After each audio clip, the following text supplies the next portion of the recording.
Sa iba pang mga balita, mahigit 3 trilyong pisong panukalang pambansang budget para sa susunod na taon, isinumiti na ng Department of Budget and Management sa Kongreso.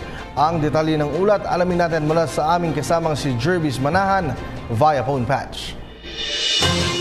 Yes, Kirby, formal na kang itinurn over ng Department of Budget and Management o DBM sa pangunguna ni Secretary Benjamin Diokno ang proposed budget para sa taong 2017.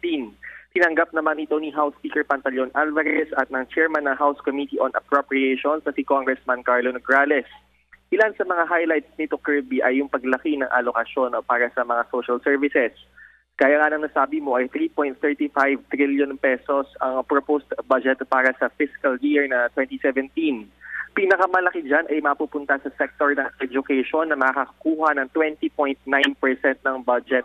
Hahati nito sa DepEd, sa CHED, sa mga state universities and colleges o SUCs at pati na sa TESDA. Tataas din ang spending sa iba pang aspeto gaya ng infrastruktura, agriculture and transformation of rural communities, peace and order, health, social protection, pati na sa housing. Ito naman ay proposed budget pa lamang at dadaan pa ito sa mga hearing ng Kongreso at Senado starting on August 22. Nagpadala rin kasabay nito ng mensahe o budget message si Pangulong Rodrigo Duterte.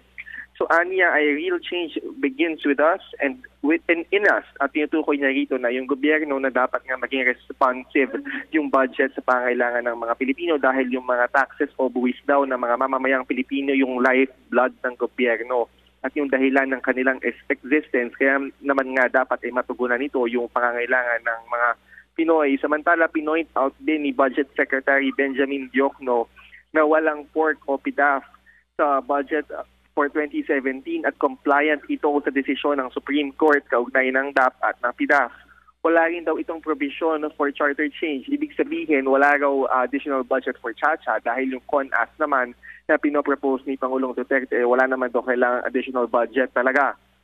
Also, isa pang highlight dito, Kirby, ay pinatay na raw ni Diokno yung BUB o yung bottom-up budgeting pero hindi naman daw nangangahulugan na hindi nila tutugunan yung pangangailangan ng mga LGUs.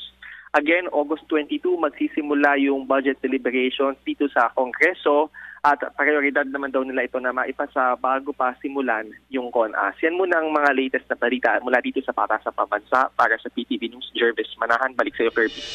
Maraming salamat sa iyo, Jervis Manahan.